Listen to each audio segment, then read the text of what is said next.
J'ai mis ma foi en Jésus.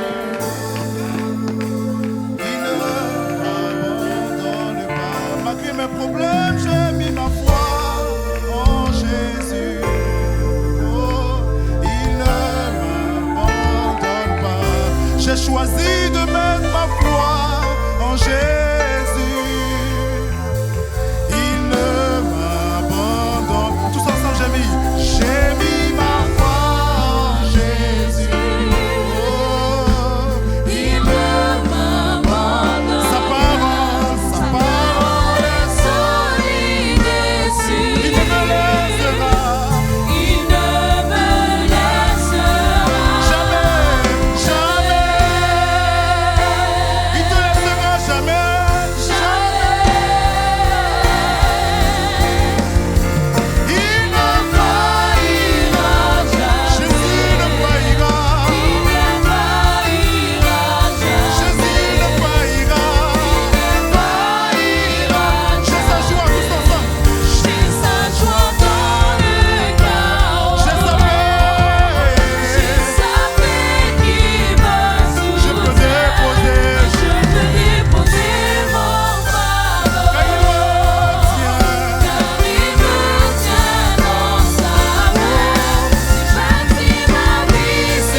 fidèle. Quelqu'un doit le déclarer de tout son cœur, de toute sa force, de toute son âme. Que tes oppressions puissent entendre que Jésus, il est fidèle. Tu es fidèle, c'est vrai. Oh, amen, fidèle. Tu es fidèle, fidèle à... Oh, Jésus est fidèle. Tu es fidèle, fidèle. En tout lieu, fidèle. En tout temps, tu es fidèle, fidèle à jamais. Une dernière fois, tu es fidèle, tu es fidèle, fidèle, fidèle. Tu es fidèle, fidèle à jamais. Hallelujah, hallelujah. Hallelujah, hallelujah, hallelujah, hallelujah. Hallelujah. Hallelujah, Jésus. Alléluia. Alléluia. Une dernière chose. Alléluia que nous allons faire avant d'aller reprendre place. Alléluia. Une dernière chose que nous allons faire. Je t'ai envoyé une image sur UPC Projection. Alléluia. Que quelqu'un dise la réponse c'est toujours l'eau. La réponse est toujours l'eau. Vous savez, des fois, enfin c'est pas des fois, toute la semaine tu as senti l'oppression. Tu as senti, c'est comme si l'enfer se déchaînait contre toi. Laisse-moi te dire, l'enfer s'est déchaîné contre toi. Ce n'est pas pourquoi, ce n'est pas peut-être, c'est l'enfer s'est déchaîné contre toi. Alléluia. Mais des fois, nous pensons que nous avons juste une forteresse comme il y avait autour de Jéricho et que cette forteresse doit tomber. Et nous voulons crier afin de voir cette forteresse tomber. Alléluia. Mais vous voyez cette image-là? C'est fait de la même façon qu'une forteresse. C'est fait en pierre, c'est un ouvrage d'homme. Mais si vous remarquez, d'un côté c'est vide et de l'autre côté c'est plein. Il y a deux possibilités. Tu peux le dynamiter et que ça tombe, ou tu peux juste mettre encore plus d'eau de l'autre côté. Si tu fais que la présence de Dieu soit encore plus manifeste dans ta vie, laisse-moi te dire, ce barrage ne peut rien. Laisse-moi te dire que la bénédiction de Dieu, alléluia, va couler dans ta vie. Vous savez, nous pouvons voir le déluge, alléluia, comme un moment, bien sûr, triste pour l'humanité. Mais si tu le regardes de la perspective de Dieu, c'est que l'Éternel s'est assuré que l'eau recouvre la plus haute montagne, afin que là où seul lui sait se mouvoir, parce qu'au commencement, l'Esprit de Dieu se mouvait au-dessus des eaux. Emmène, alléluia, la présence de Dieu à cette place où tu ne peux plus rien, où l'homme ne peut plus rien, où l'homme ne peut plus rien dire, il ne peut plus rien faire. Ça ne dépend plus de l'homme, ça dépend seulement de Dieu. Et nous sommes dans la présence de ce Dieu. Nous sommes dans cette présence. Et nous voulons la présence pleine et entière de Dieu. Parce qu'il est fidèle. Il est tout puissant. Et ça ne dépend pas de lui. Je veux refuser cette pression. Je veux voir cette pression, alléluia, comme une opportunité que Dieu se manifeste encore plus puissamment, alléluia, dans ma vie. Je ne vais pas voir cette pression comme un obstacle supplémentaire à franchir, mais comme une occasion de glorifier Dieu une fois de plus. Pouvons-nous exalter le Seigneur encore une fois? Alléluia, pouvons-nous élever son Saint-Nom? Alléluia, Jésus! Alléluia, Jésus! Alléluia, Jésus! Oh,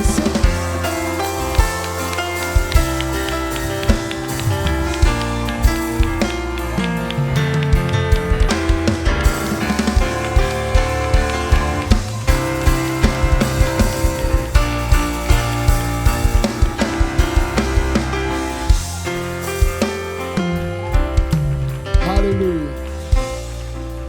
Alléluia. Vous savez, le diable est un menteur. La sœur Midliv, elle est où? Juste ici. La réponse à ta question que tu m'as posée hier. Vous savez, nous restons très souvent enfermés dans la pensée des malédictions générationnelles. Le problème, que quand on pense à la malédiction générationnelle, ce que nous sommes en train de dire, c'est que encore et encore, nous rebâtissons les murs de Jéricho dans nos vies. Mais nous avons changé de pierre angulaire. Nous avons bâti une forteresse, mais c'est en Jésus-Christ. C'est pourquoi il n'y a pas de malédiction générationnelle qui peut t'atteindre, à moins que tu rebâtisses encore et encore avec les mêmes pierres. Mais si tu changes de fondation, il n'y a pas de malédiction générationnelle. Le diable peut essayer de faire de la résistance, mais la seule chose que tu as à faire, ne crie pas pour que ça s'effondre, parce que tu as bâti ta vie en Jésus-Christ. Ta vie est bâtie en Jésus-Christ. Et si ta vie est bâtie en Jésus-Christ, alléluia, la résistance qui est là, ça prend juste plus d'eau, ça prend juste plus d'esprit, ça prend juste plus de Dieu.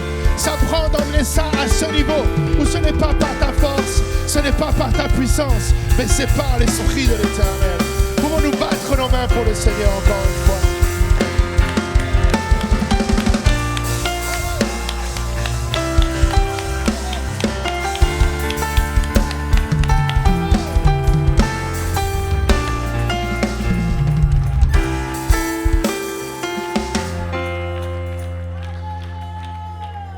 Une dernière. Ne refuse pas l'accusation de la malédiction générationnelle. Tu étais de cette génération-là. C'est ton histoire. C'est de là d'où tu viens. Ton père, ta grand-mère, ton arrière-grand-mère étaient sorciers, oui. Mais ça s'arrête avec toi. Et non seulement ça s'arrête avec toi, mais ça revient en arrière. Et ça va aller chercher ce père. Et ça va aller chercher cette mère. Et ça va aller chercher ce grand-père. Et ça va aller chercher cet arrière-grand-père. Et ça va continuer sur mes enfants. Et ça va continuer sur les enfants de mes enfants. Et ça va continuer encore et encore. Parce que lorsque tu as bâti ta vie sur Jésus-Christ, les portes de l'enfer ne prévalent point contre l'église du Dieu vivant. Nous avons bâti en Jésus-Christ. Nos familles nous appartiennent. Nos familles nous appartiennent. Maman Justine, où est maman Justine?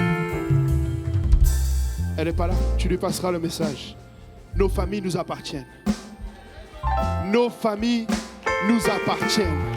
Elles n'appartiennent pas au diable. Elles appartiennent à Jésus-Christ. Si Jésus-Christ l'a fait avec toi, c'est pour que tu deviennes cet rempart. C'est pour que tu élèves ta voix pour ton père. C'est pour que tu élèves ta voix pour ta mère. C'est pour que tu élèves ta voix pour, alléluia, les membres de ta famille. Nous n'allons pas seulement gagner le Québec, nous allons gagner nos familles. Et nos familles vont gagner. Écoutez, je dois faire les annonces. Vous n'avez aucune idée de ce que le Seigneur est en train de faire. Je n'ai aucune idée de ce que le Seigneur est en train de faire. Mais je peux déclarer une chose, c'est que c'est une grande œuvre. Une œuvre que l'œil n'a point vue et que l'oreille n'a point entendue et qu'il a préparée d'avance pour ceux qui l'aiment. Le Seigneur est en train... Le réveil que nous allons vivre est sans commune mesure avec ce qui a été vécu.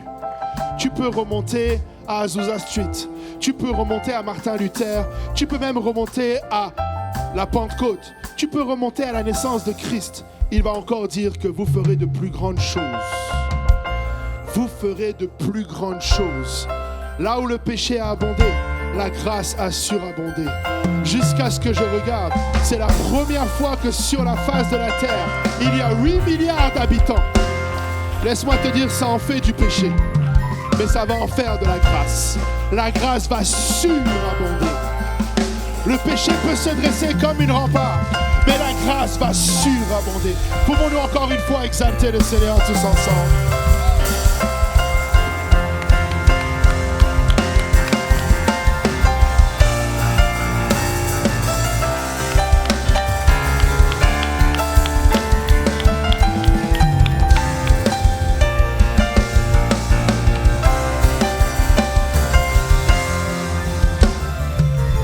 Merci Seigneur. Alléluia. Bienvenue à tous dans la maison du Seigneur. Alléluia. Vous pouvez prendre place. Amen. Alléluia. Nous sommes dans la présence du Roi des rois et du Seigneur des seigneurs.